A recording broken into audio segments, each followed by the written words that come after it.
하나님의 말씀은 구약입니다. 에스라 3장 10절부터 13절의 말씀입니다. 구약 성경 714쪽 혹은 715쪽이 되겠습니다.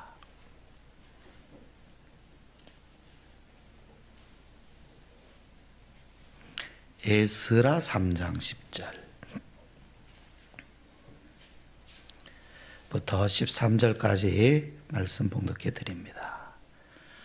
건축자가 여호와의 성전에 기초를 놓을 때에 제사장들은 예복을 입고 나팔을 들고 아삽 자손 레위 사람들은 제금을 들고 서서 이스라엘 왕 다윗의 규례대로 여호와를 찬송하되 찬양으로 화답하며 여호와께 감사하여 이르되 주는 지극히 선하심으로 그의 인자하심이 이스라엘에게 영원하시도다 하니 모든 백성이 여호와의 성전 기초가 놓임을 보고 여호와를 찬송하며 큰 소리로 즐거이 부르며 제사장들과 레위 사람들과 나이 많은 족장들은 첫 성전을 보았으므로 이제 이 성전의 기초가 놓임을 보고 대성통곡하였으나 여러 사람은 기쁨으로 크게 함성을 지르니 백성이 크게 외치는 소리가 멀리 들리므로 즐거이 부르는 소리와 통곡하는 소리를 백성들이 분간하지 못하였더라. 아멘. 오늘 오후에 우리나라 정부가 생활 방역으로 전환을 검토하고 결정을 하겠다. 그렇게 어제 발표를 했습니다. 4월 초에 생활 방역으로 이제 전환이 되기 위한 세 가지 조건을 그 총리가 제시를 했는데요. 첫 번째는 일일 하루 새로운 그런 환자가 50명 이하일 것. 그 다음에 두 번째는 입원 중 환자가 그러니까 4월 그 초 기준으로 절반이라 그랬습니다. 그때 3,000명이 좀 넘었었거든요. 그러면 절반이니까 한 1,500명 정도 수준. 그 다음에 감염원을 알 수 없는, 그러니까 추적을 할 수 없는 깜깜이 환자라 그러죠. 이러한 사람들이 전체의 5% 미만일 것이라고 했습니다. 여러분도 아시는 바와 같이 지난 며칠 동안 우리나라 신규 환자는 50명 이내입니다. 그리고 입원 중인 환자는 어제 기준으로 2,700명입니다. 그리고 깜깜이 환자는 2%대까지 떨어졌다가 지금 한 3.6% 정도까지 조금 올라 있는 상태지만 5%는 안 됩니다. 그러니까 전체적으로 조건이 완전히 충족된 것은 아니지만 지금 계속 그 조건에 근접해 가고 있습니다. 자, 감염이 되는 것을 막는 것은 꼭 필요한 일이고 해야 할 일입니다. 근데 문제는 뭐냐 하면 이 경제가 굉장히 위축돼 가고 있어요.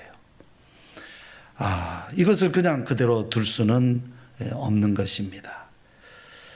그래서 다들 이 속히 이 생활 방역으로 지금 이제 전환하기를 고대하고 있습니다. 조심하면서 그래도 이제 사회적 거리두기를 좀 완화하면서 생활 방역으로 전환해야 되지 않느냐, 다들 그렇게 고대하고 있는 것입니다. 그러나 지금 전 세계적인 상황은 좋지 않습니다. 계속해서 이 감염 곡선이 아주 가파르게 상승하고 있는 중에 있습니다. 그에 따라서 사망자도 현재도 기하급수적으로 늘어나고 있습니다.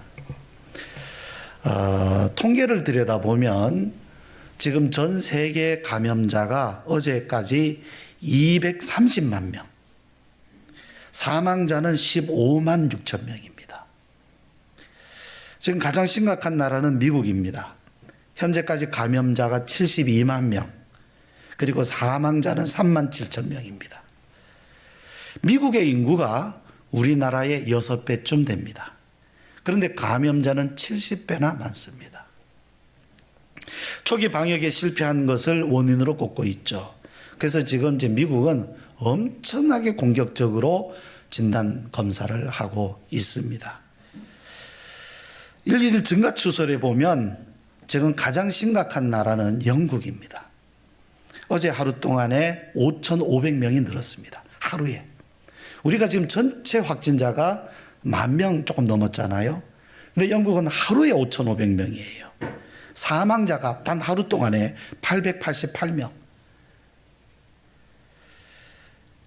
우리나라 경우는 지금 신규 환자가 매일 있기는 하지만은 다른 나라에 비해서는 낮은 수치입니다. 증가세는 거의 수평에 가까울 정도로 둔해져 있습니다. 전 세계적인 추이로 볼 때는 아직 안심할 수 없는 단계죠. 그건 틀림없습니다. 생활 방역으로 전환하기는 아직 시기상조다 하는 그런 입장들도 많이 있습니다. 설문조사에 의하면 아직은 좀 이르지 않느냐 하는 응답이 60%가 넘는다고 합니다. 언제 다시 우리나라에도 재확산이 이루어질지 우리는 장담할 수가 없는 그런 상황이죠. 이런 상황 가운데에서 우리가 현장 예배를 재개하자 하는 그런 말은 조심스럽습니다. 그래도 아마 이제 예상하기로는 아마 내일부터는 민간 부분, 이제 교회를 비롯해서요, 민간 부분은 어느 정도 조건부로 이 제한이 풀리지 않을까, 그렇게 지금 예상을 해 봅니다. 코로나로 인해서 우리가 예배를 잠시 중단하고 온라인으로 하자, 뭐 한두 주 정도 그렇게 하면 다시 회복하지 않겠는가, 그렇게 생각을 처음에 했었습니다. 그러나 벌써 2달 가까이 되어 가고 있죠. 우리는 전에 해보지 못했던 그런 경험을 지난 2달 동안 해왔습니다. 다행히 지금은 인터넷이 발달해서 영상으로 지금 예배를 대신 하기는 하지만 대부분의 우리 교인들이 교회에 오지 못하고 또 이 예배실에는 제한적으로 오셔서 그렇게 예배를 드려오고 있습니다. 물론 오늘은 그보다는 더 많이 오셨습니다. 전보다는. 그러나 뭐 보시는 바와 같이 아직 회복된 것은 아니죠. 우리가 지금 이렇게 지내고 있는 이 시간들을 통해서 우리가 배워야 하고 들어야 할 하나님의 말씀은 무엇일까요? 예배가 중단되고 다시 회복되어 가는 이러한 과정 속에서 하나님은 우리에게 무엇을 가르쳐 주시고 말씀하시고 또 깨닫게 하시려는 것일까요? 성경에 보면 예루살렘의 그 제사가 중단이 되고 그 다음에 다시 회복되었던 역사적인 사실이 있습니다. 이스라엘 백성들은 예루살렘에서 이제 바벨론으로 포로로 잡혀가서 거기에서 70년 동안 지내면서 정상적인 예루살렘 예배를 하나님 앞에 드리지 못했습니다. 바벨론에는 성전이 없었어요. 그래서 그곳에서 성전 대신 회당을 짓고 안식일마다 거기에 모여서 말씀을 듣고 기도하고 찬송하면서 하나님 앞에 예루살렘 예배를 대신 했습니다. 우리는 2달이죠. 그러나 그들은 70년이었습니다. 70년. 여러분, 70년이라고 하면 한 세대가 거의 지나가고 그 다음 세대가 일어나고 그 다음에 3번째 세대가 태어나서 자랄 만큼의 정말 긴 세월입니다. 이러한 긴 세월 동안에도 그들은 하나님 앞에 이 예배 드리는 날을 예루살렘으로 돌아와서 성전에서 하나님 앞에 예배 드릴 날을 기다리고 또 기다리고 기다렸습니다. 여러분 70년을 기다린다는 것, 평생이죠. 평생을 기다린다는 것, 이거 쉬운 일 아닙니다. 중도에 포기하기가 정말 쉽지 않겠습니까? 우리나라가 일제의회에서 강점당해서 있었던 기간이 36년이죠. 그런데 70년의 절반인 한 36년을 지내면서도요, 그 독립을 기다리던 사람들 중에 결국에 시간은 흘러가지요. 희망은 없지요. 가능성은 보이지 않지요. 그러니까 결국에는 이제는 안 된다. 우리는 이제 희망 없다. 그냥 현실로 받아들이자. 이제는 일본에 협조하자. 그랬던 사람들도 많이 있습니다. 우리는 지금에 와서야 그때 그 기간이 36년이니까 조금만 더 기다리지. 또 70년, 조금만 더 참고 기다리지 할 수 있어요. 왜? 숫자가 보이니까요. 그러나 그때는 이 숫자 안 보입니다. 내일일지, 앞으로 1년이 될지, 10년이 될지, 영원히 그날이 안 올지 알 수 없는 시간들이에요. 그러니까 기다리자, 언제까지 기다려야 됩니까? 하는 말이 나올 수밖에 없는 것입니다. 70년, 정말 어려운 시간입니다. 그런데도요, 그들은 예배를 사모했습니다. 70년이 가까이 오면 무슨 징조라도 있으면 좋지 않습니까? 그때가 언제인지 정확하게는 모른다 해도 그래도 뭔가 이제 우리가 돌아갈 수 있는 뭔가 이제 징조 어떤 그런 게 있어서 우리 희망을 가지자 하면 얼마나 좋습니까? 그러면 우리 좀만 더 참자 할 수도 있잖아요. 역사적으로는 이제 바벨론이 쇠퇴를 하고 페르시아가 이제 세계 패권을 장악하던 그런 때였어요. 뭔가 세상에 변화가 오기는 오나 보다 하는 그런 일은 있습니다. 그러나 이스라엘이요, 힘이 있습니까? 바벨론이 무너지고 페르시아가 패권을 장악한다 해도 여전히 식민지일 뿐이죠. 누가 지배하느냐 그것만 달라졌을 뿐이지 이스라엘이 독립할 수 있는 힘은 아무것도 없는 것입니다. 절망적이죠. 유일하게 그들이 붙들 수 있는 것은 하나님의 말씀이었습니다. 약속. 70년 후면 내가 반드시 너희를 회복하여서 예루살렘으로 돌아오게 하겠다 하는 하나님의 말씀, 이거 하나뿐이었습니다. 그런데도 이스라엘 백성들은 그 바벨론에서 70년을 보내면서도 7일 아닙니다. 7달도 아닙니다. 7년 아닙니다. 70년입니다. 70년을 보내면서도 우리가 언제 돌아갈까? 그 예배를, 예루살렘에서 드리는 예배를 그들은 사모하고 또 사모하고 기다리고 또 기다렸습니다. 여러분, 기다렸던 사람들은 돌아왔습니다. 사모했던 사람들은 돌아왔습니다. 그러나 다 돌아온 건 아니었어요. 하나님의 약속의 말씀을 믿지 않고 또는 바벨론에 그냥 동화되었던 사람들, 현실에 그냥 적응했던 사람들, 그들은 돌아오지 않았어요. 예배를 사모하는 사람들만, 그 때를 기다렸던 사람들만, 약속을 붙들었던 사람들만 돌아왔습니다. 페르시아 고레스 왕이 나타났죠. 고레스 왕이 어느 날 칙령을 발표를 합니다. 이제 모든 나라 민족들은 각자 자기들의 고향으로, 고국으로 돌아가라. 그래서 거기에서 너희들이 섬기던 신을 마음껏 예배하고 섬겨라 하고 다 돌려보냈어요. 이스라엘 백성들에게도 이제 돌아갈 수 있는 기회, 시간이 온 것입니다. 이것은 사람의 힘으로 된 것이 아니었습니다.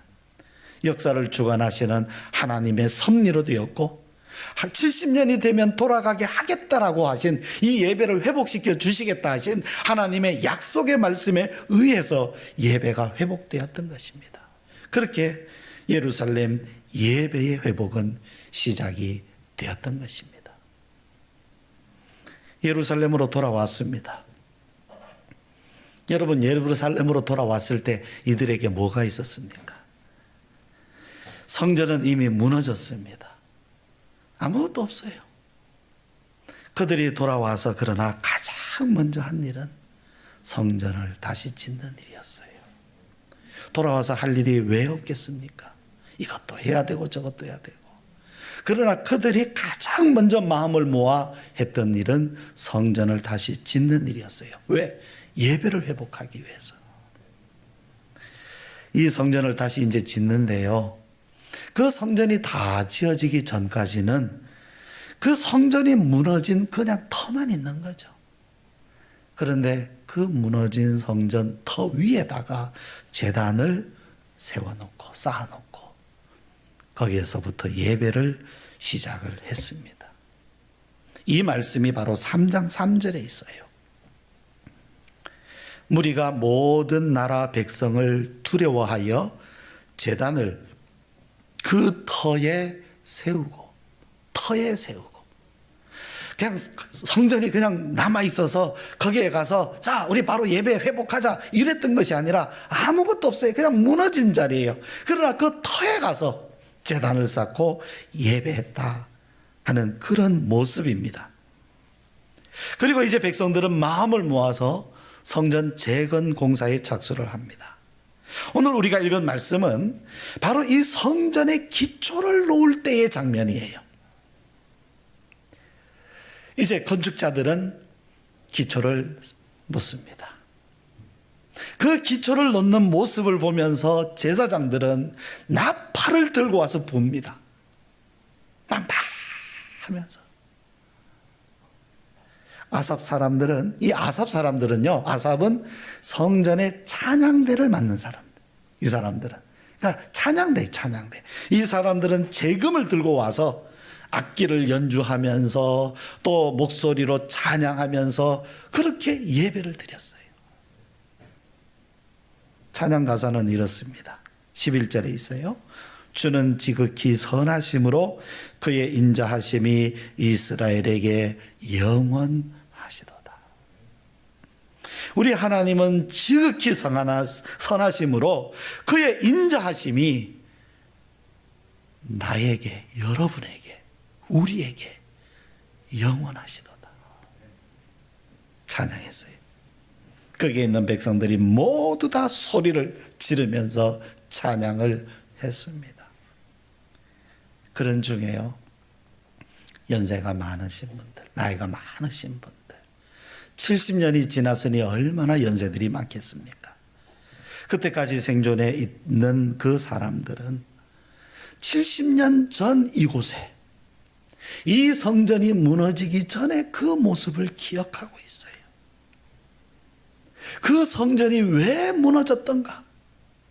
그때 예배가 어떠했기에 이 성전이 무너질 정도가 되었던가? 하나님은 이 성전이 무너지도록까지 하나님은 왜 그렇게 하셨는가? 왜 우리는 저 바벨론의 보로가 되어 갈 수밖에 없었는가? 그 70년 전에 이 성전을 기억하고 있는 이 사람들은 눈물을 멈출 수가 없었습니다. 여러분, 이 눈물이 어떤 눈물일까요? 그 무너졌던 성전에 다시 이제 기초를 놓고 그곳에 제단을 쌓고 예배를 드리는 이 70년 후에 예배드리는 이 사람들의 마음에 그 흐르는 눈물이 어떤 의미겠습니까? 눈물 없이는 찬송을 부를 수가 없었습니다. 울었어요. 얼마나 울었는지 대성통곡을 했습니다. 대성통곡. 찬양하고 한쪽에서는 막 기쁨으로 찬양을 하고 한쪽에서는 대성통곡하고 또 어떤 사람들은 막 환호를 지르면서 이야! 이 소리들이 합쳐져서 멀리까지 들렸다는 것입니다. 이 소리가. 그래서 멀리서 그 소리를 듣는 사람들이 도대체 이게 무슨 소리냐? 찬송 소리냐? 노래 소리냐? 우는 소리냐? 도대체 이게 뭔 소리냐? 하고 했다라는 것 아닙니까? 여러분, 여러분도 이 소리를 한번 상상해 보시기를 바랍니다. 여러분이 지금 이 소리를 듣는다고 생각을 해 보십시오. 아니, 여러분들이 지금 이 소리가 나는 그 현장에 있다고 한번 생각을 해 보십시오. 여러분도 이 사람들의 마음과 같이 이 예배에 여러분 참여할 수 있겠습니까? 여러분, 우리 평생의 예배를 드리고 있습니다. 그런데 여러분, 우리가 평생 예배를 드리지만 평생에 단 한 번이라도 이런 예배를 드리고 싶지 않으십니까? 정말로 내 온 마음, 내 온 정성, 내 모든 존재 전부를 하나님 앞에 드려서 소리치고 찬송하고 통곡하고 환호하면서 하나님을 예배하는 이 예배. 우리 평생에 이런 예배 단 한 번이라도 드릴 수 있다면, 뭐 매번 드릴 수 있다면 더 좋죠. 그러나 단 한 번이라도 이 예배를 드릴 수 있다면 아마 더 큰 소원은 없을 것 같습니다. 70년 전에도 예배는 있었죠.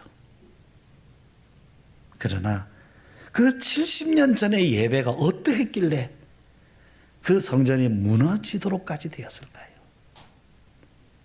그러나 70년 후에 지금 여기 와서 드리는 이 예배는 분명히 70년 전 예배는 아닙니다. 길고도 길었던 바벨론 70년을 통해서 이 이스라엘 백성들은 참된 예배로 회복한 것입니다. 70년 전의 예배로 회복한 것이 아니라 진정한 예배로 회복을 한 것입니다. 오늘 우리들이 생각해야 할 부분이, 주목해야 될 부분이 바로 이것입니다. 우리가 현장 예배를 중단하기 전과 후가 같을 수는 없어요. 같아서도 안 됩니다. 달라져야 됩니다. 우리가 회복하려고 하는 예배는 단지 어떤 시간을 지키거나 습관적으로 드리거나 형식적으로 드리는 그런 예배를 회복하려는 게 아닙니다. 우리가 회복하기 원하는 예배는 참된 예배입니다. 아벨이 믿음으로 드렸던 예배, 수가성 여인이 그토록 사모했던 예배, 예수님께서 가르쳐 주신 신령과 진리의 예배. 우리는 이 예배, 참된 예배를, 이 예배의 회복을 우리는 사모하고 또 기다리고 간절히 구하는 것입니다. 기도드리겠습니다. 내려오신 아버지 하나님, 우리의 예배 한동안 온라인으로 전환했다가 이제 장소는 이곳으로 우리가 이제 회복을 해서 현장 예배를 우리가 재개합니다마는 우리가 진정 주님 앞에 회복하기 원하는 예배, 진정한 예배 원합니다. 우리의 형식이 있었다면, 외식에 치우쳤다면 이제는 벗어나게 하시고 기쁨이 있고 감격이 있고 진실된 고백이 있는 믿음으로 드리고 신령과 진리로 드리는 예배가 되게 하여 주시옵소서. 예수님 이름으로 기도드리옵나이다. 아멘.